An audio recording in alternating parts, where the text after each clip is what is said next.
ya, bukan di Prancis, tapi di Jepang. Kali ini aku mau room tour tempat tinggal aku, atau apartemen aku yang ada di Tokyo. Jadi buat teman-teman yang mau lihat kayak gimana sih apato di Tokyo itu, nah kalian bisa tonton video ini sampai habis. Dan aku juga nggak lupa, aku mau berterima kasih banyak buat teman-teman semua yang udah subscribe aku sampai aku udah mau mencapai 900 subscriber. Dan minggu ini aku bakal mencapai 1000. Dan aku mau berterima kasih sebanyak-banyak buat teman-teman yang udah like, yang udah rajin komen hal-hal baik, hal-hal positif, support untuk video-video aku terus, yang nungguin aku untuk update. Aku mau berterima kasih sebanyak-banyaknya, doain aku semoga aku bisa lebih kasih yang terbaik, video-videonya yang kualitasnya yang lebih baik lagi dan lebih seru pokoknya. Jadi aku mau berterima kasih sebanyak-banyaknya dan semoga hal-hal positif, hal-hal baik yang kalian komen untuk video aku berbalik juga untuk kalian semua ya, teman-teman semuanya. Terima kasih.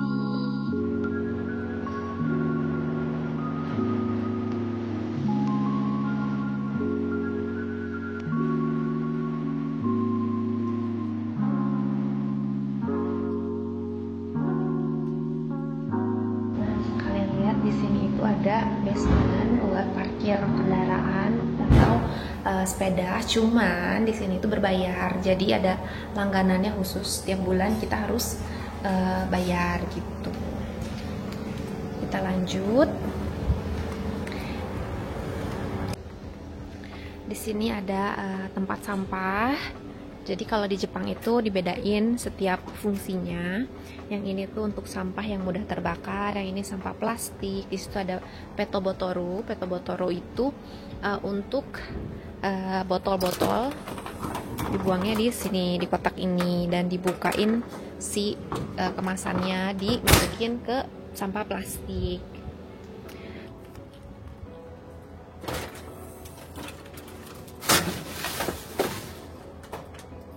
Di depan apartemen aku ada vending machine. Ini buat kalau mau beli minuman, tinggal dimasukin aja koinnya ke sini.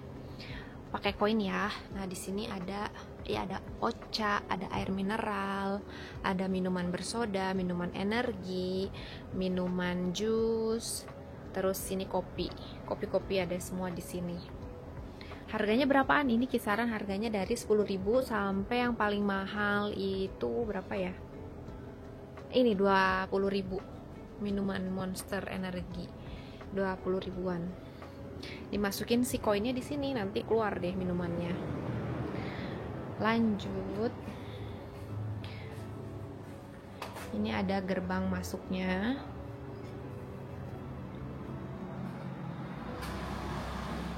Nah, di sini juga ada pengawas CCTV ya, jadi aman banget.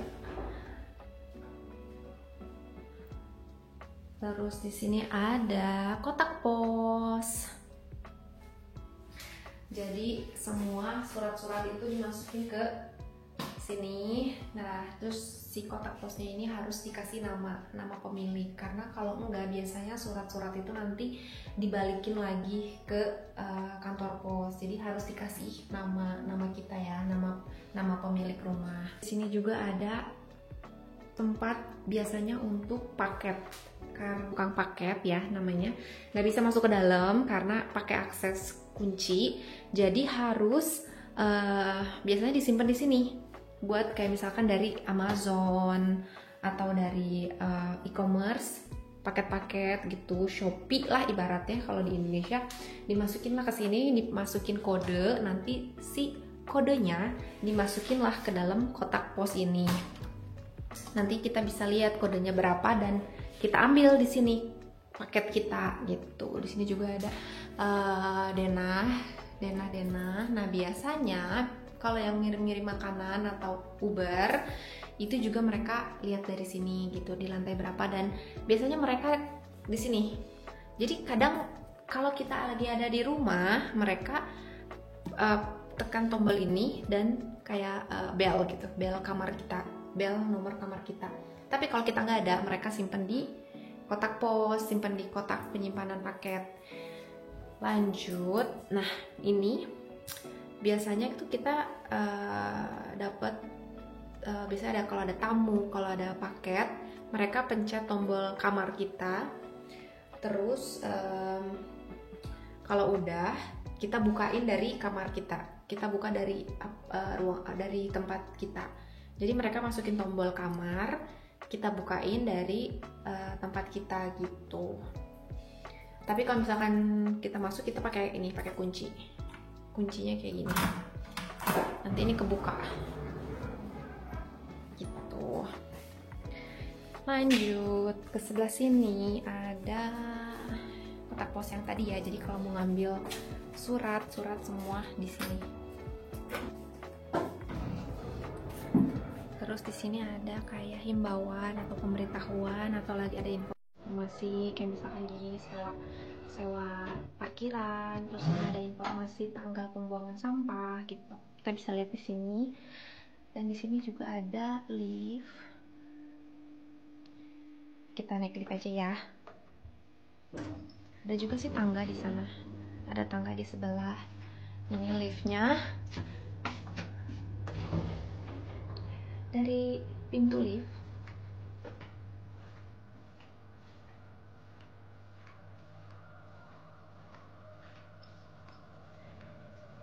pemandangannya kayak gini dari luar. Kita langsung masuk ya.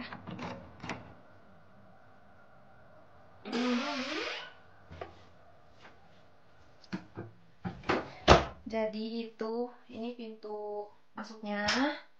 Terus ini ada buat kotak pos lagi, biasanya buat tagihan air. Mereka bisa kirim ke sini. Total yang udah kita pakai kayak gini. Tagihan air, tagihan gas, mereka masukin ke sini. Nanti aku bakal kasih tahu ya berapa biaya listrik, biaya gas, air yang aku bayar setiap bulan di Jepang.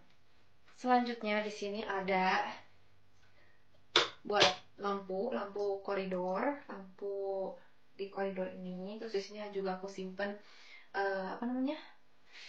sampah-sampah, buat buang sampah di sini. Di sini itu buat storage. Sebenarnya di sini buat nyuci baju ya, buat mesin cuci. Tapi aku simpan buat juga gudang, buat nyimpan makanan, nyimpan laundry. Aku masukin ke sini. Dan dibuka ya, ini berantakan banget. Terus ini ada lemari. Ini lemarinya 2 pintu kayak gini. Lemari baju itu ya kayak gini lah, hanger. Terus ada buat lipat di bawahnya. Bagian ini deh dapur, langsung dapur. Di sini biasa aku masak, nyuci piring. Di sini semua teflon aku gantuin. Terus di sini aku simpen buat rak piring sama rak gelas. Terus di bagian bawahnya aku simpen bumbu-bumbu buat masak. Dan ini itu kompornya kompor listrik. Jadi dari si apartemennya itu aku udah dikasih kompor tanam. Tapi karena waktu aku datang itu rusak, jadi lagi dibenerin lumayan lama. Jadi aku belilah si kompor listrik ini. Nah, si kompor listrik ini kebetulan murah, jadi ya udah aku akhirnya punya 2 kompor listrik buat masak. Dan lampunya juga kita bisa pakai, dan ada exhaustnya sih buat biar udaranya itu keluar gitu. Jadi kayak gini, ini terus ada lampunya juga buat masak. Lanjut, di sini ada tombol buat air di toilet, buat shower. Jadi airnya bisa hangat. Ini juga bisa ini nyambung ke si air ini. Ini juga ada air panasnya, ada air dinginnya. Kita masuk ke dalam toilet. Ini toiletnya.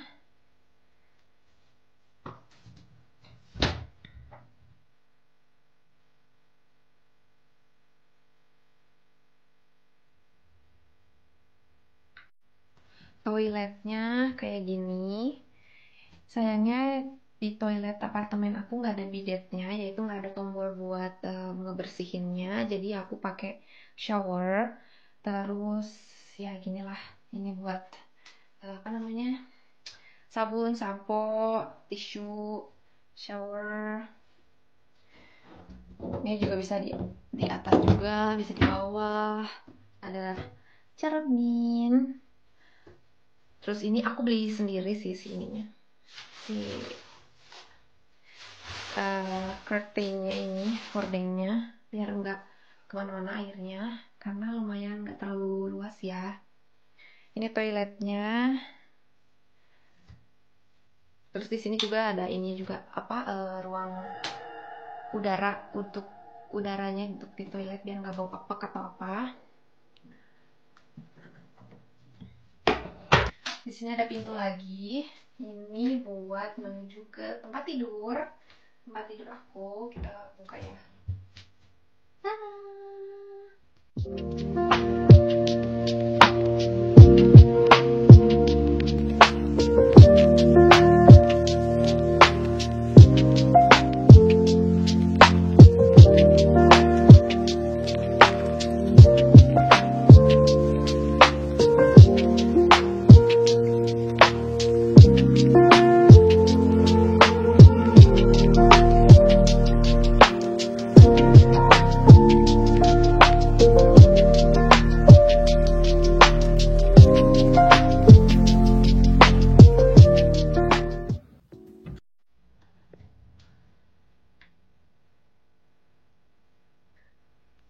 Langsung ke sisi sebelah kiri, ini ada kulkas kecil aja buat nyimpan makanan. Terus di sini ada microwave buat ngangetin makanan. Terus ini ada buat masak nasi, sama biasa snack makanan aku simpan di sini. Terus nah ini tombol yang kalau misalkan ada bel. Jadi kalau misalkan ada yang datang, kita langsung pencet ini buat ngobrol sama mereka. Kita bisa langsung kayak telepon mereka di bawah dan bisa langsung bukain dari sini.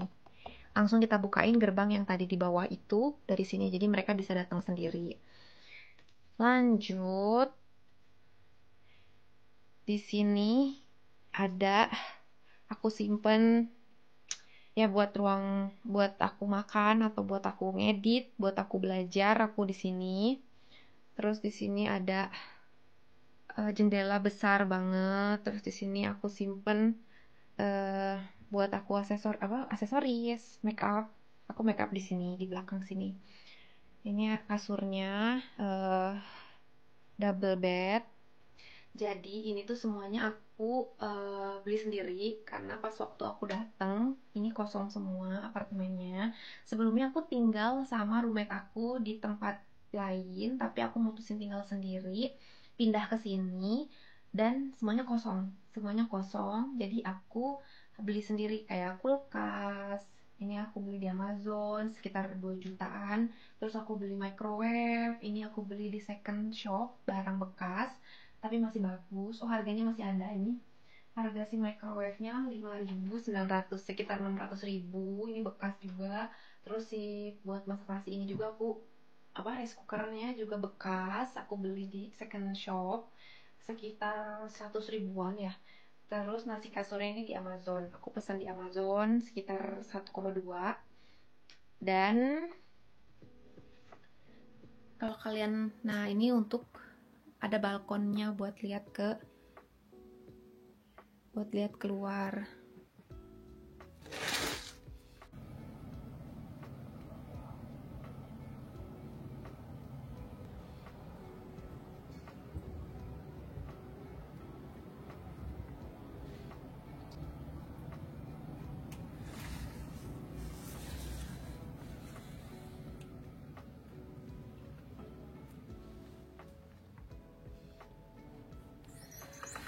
Biasa aku ngejemur di sini, ngejemur randuk, ngejemur baju-baju aku jemur di sini.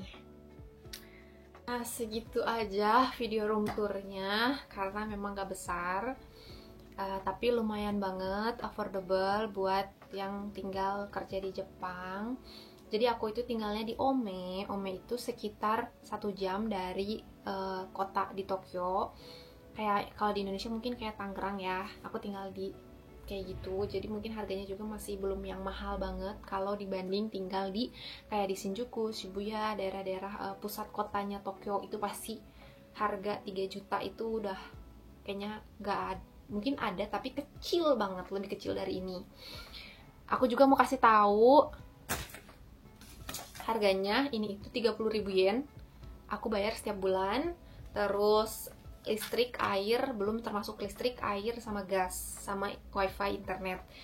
Untuk air, ini itu di bulan kemarin aku bayar 3.800 yen. Itu kalau dirupiahin sekitar 400 ribuan, 400 ribu. Terus ada juga ini gas aku di bulan 6 kemarin, bulan lalu 2000 yen, sekitar 200 ribuan. Jadi 400 tambah 200, 600 ribu ya. Terus sama listrik. Nah, listrik itu aku bayarnya pakai handphone, langsung otomatis di debit dari bank aku. Itu kemarin aku bayar 3.000 listrik aja. Nah, listrik ini tergantung musim. Kalau misalkan lagi musimnya nggak begitu panas, nggak begitu dingin, itu normalnya ya 3.000, 4.000. Bayar listrik itu 400 ribuan lah normalnya setiap bulan. Tapi kalau misalkan lagi musim dingin kayak waktu itu, aku sampai bayar 1 juta buat listrik doang gitu. Waktu musim dingin itu aku hampir bayar 1 juta, dua kali bayar.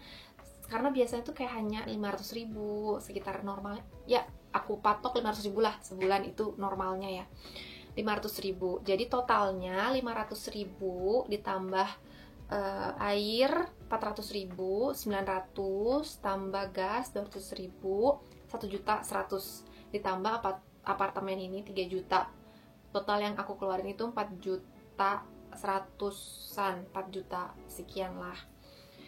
Jadi sama internet aku bayar 500 ribu untuk wifi. Jadi totalnya 4,6 yang selalu aku bayar setiap bulan di Jepang.